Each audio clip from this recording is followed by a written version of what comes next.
نحمده ونصلي على رسوله الكريم اما بعد فاعوذ بالله من الشيطان الرجيم بسم الله الرحمن الرحيم رب اشرح لي صدري ويسر لي امري واحلل عقدة من لساني يفقهوا قولي السلام علیکم ورحمۃ اللہ وبرکاتہ۔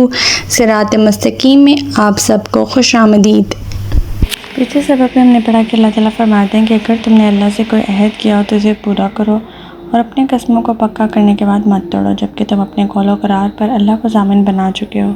جو تم کچھ کرتے ہو اللہ اسے خوب جانتا ہے۔ اور اللہ تعالیٰ فرماتے ہیں کہ اس عورت کی طرح نہ ہو جانا جس نے بڑی محنت سے سود کاتا پھر خود ہی اسے ٹکڑے ٹکڑے کر ڈالا۔ تم اپنی قسموں کو باہمی معاملات میں مکر و فریب کا ذریعہ بناتے ہو کہ ایک جماعت دوسری سے ناجائز فائدہ حاصل کرے۔ اللہ تو ان قسموں اور معاہدات کے ذریعے تمہاری آزمائش کرتا ہے اور قیامت کے دن تم پر یقیناً اس بات کی وضاحت کر دے گا جس میں تم اختلاف کیا کرتے تھے۔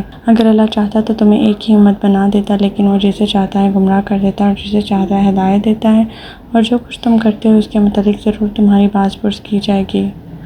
نیز تم اپنی قسموں کو باہمی معاملات میں دھوکہ دینے کا ذریعہ نہ بناؤ، ورنہ تمہارے قدم جم جانے کے بعد پھر سے اکھاڑ دیے جائیں گے، اور عہد شکنی کی وجہ سے جو تم اللہ کی راہ سے روکتے رہے اس کی پیدائش میں تمہیں برا نتیجہ بھگتنا ہوگا اور آخرت میں تمہارے لیے بڑا دردناک عذاب ہوگا۔ اللہ سے کیے ہوئے عہد کو تھوڑی سی قیمت کے عوض مت بیچو، کیونکہ جو کچھ اللہ کے پاس ہے وہ تمہارے لیے بہتر ہے اگر تم جانو۔ ہمارا آج کا سبق آیت نمبر 96 سے لے کر آیت نمبر 100 تک ہے۔ آج کا سبق شروع کرتے ہیں۔ بسم اللہ الرحمن الرحیم۔ ما عندکم ینفد وما عند اللہ باق وَلَنَجْزِيَنَّ الَّذِينَ صَبَرُوا أَجْرَهُمْ بِأَحْسَنِ مَا كَانُوا يَعْمَلُونَ۔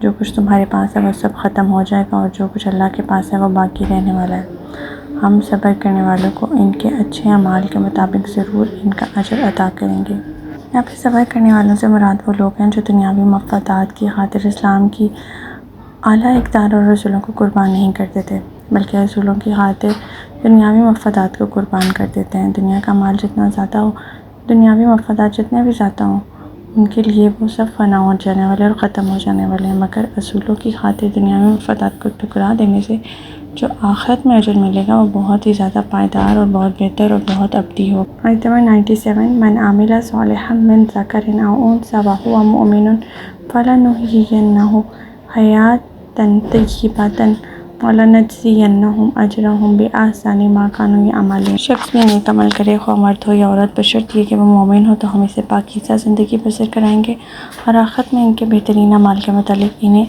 ان کا درجہ عطا کریں گے۔ آیت نمبر 98۔ فَإِذَا قَرَأْتَ الْقُرْآنَ فَاسْتَعِذْ بِاللَّهِ مِنَ الشَّيْطَانِ الرَّجِيمِ۔ پھر جب آپ قرآن پڑھنے لگیں تو شیطان مردود سے پناہ مانگ لیا کریں۔ قرآن کی تلاوت کے آداب میں سے ایک آداب یہاں اللہ تعالیٰ ہمیں سکھا رہے ہیں کہ قرآن شروع کرنے سے پہلے، پڑھنے سے پہلے، تلاوت کرنے سے پہلے اعوذ باللہ من الشیطان الرجیم پڑھ لینا چاہیے، جس سے شیطان مردود سے انسان اللہ کی پناہ میں آ جاتا ہے۔ آیت نمبر 99۔ انہ لیس لہ سلطان علی الذین آمنوا وعلی ربہم یتوکلون۔ اس کا ان لوگوں پر کوئی بس نہیں چلتا جو ایمان لائے اور اپنے پروردگار پر بھروسہ کرتے رہے۔ شیطان کا کوئی بس نہیں چلتا ان لوگوں پر جو اللہ پر ایمان لاتے ہیں اور اللہ ہی پر بھروسہ کرتے ہیں۔ آیت نمبر 100۔ انما سلطانہ علی الذین یتولونہ والذین ھم بہ مشرکون۔ اس کا بس تو صرف ان لوگوں پر چلتا ہے جو صرف اسے اپنا سرپرست بنا لیتے ہیں، ایسے ہی لوگ اللہ کے شریک بناتے ہیں۔ یعنی شیطان کا بس ایمان والوں پہ نہیں چلتا، شیطان کے پاس کوئی ایسی طاقت نہیں ہوتی، اس کا بس ان لوگوں پر چلتا ہے جو اپنا سرپرست شیطان کو بنا لیتے ہیں۔ شیطان کی سب سے بڑی کامیابی ہی یہ ہوتی ہے کہ وہ انسان کو شرک کی راہوں پر ڈال دیتا ہے اور اس طرح بنی آدم سے انتقام لینا چاہتا ہے۔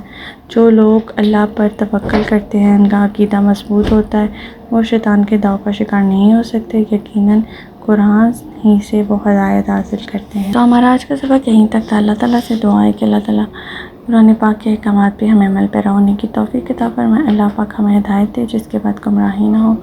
ربنا لا تزغ قلوبنا بعد إذ هديتنا وهب لنا من لدنك رحمة إنك أنت الوهاب سبحانك اللهم وبحمدك أشهد أن لا إله إلا أنت أستغفرك وأتوب إليك۔ السلام علیکم ورحمۃ اللہ وبرکاتہ۔